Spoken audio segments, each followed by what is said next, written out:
তো দুইজনই বসা আছে কাদার মধ্যে। দুপুর চলে গেল, বিকাল চলে গেল, আসরের আজান দিয়ে ফেললো। এইবার গরুটা মিটি মিটি করে হাসতেছে। গরুর এই হাসা দেখে বাঘ বড় বিরক্ত। তো বাঘের জবান আল্লাহ খুলে দিল। বাঘ বলল, কিরে বেড়া,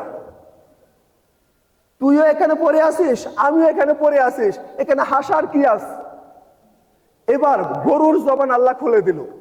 গরু বলতেছে, ঘটনা সত্য, সাক্ষী দরকার নাই, তুইও পড়ে আসিস, আমিও পড়ে আছি।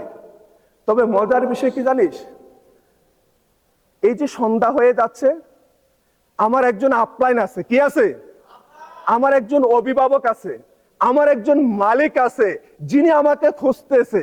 উনি ঠিকই খুঁজতে খুঁজতে খুঁজতে খুঁজতে আইসা অবশ্যই এখানে আমাকে খুঁজে পাবে। আর যখন দেখবে যে তুই আমাকে এখানে ফালায় রাখছিস, তো আমার যিনি আপলাইন, আমার যিনি মালিক, উনি কিন্তু আমাকে ঠিকই উদ্ধার করে নেবে। যাওয়ার সময় তোরে কিন্তু একটা এসা মার দিয়ে যাবে। Yes or no?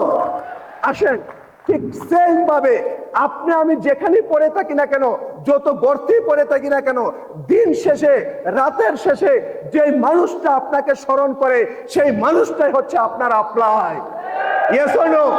এইখানে আমি গ্যারান্টি দিয়ে বলতে পারি, আমার বাবার সাথে এক মাসও দুইবার কথা হয় না, কিন্তু বাপ্পি স্যারের সাথে, মোশাররফ স্যারের সাথে দিনে আমার কম করে হলে 5 বার কথা হয়।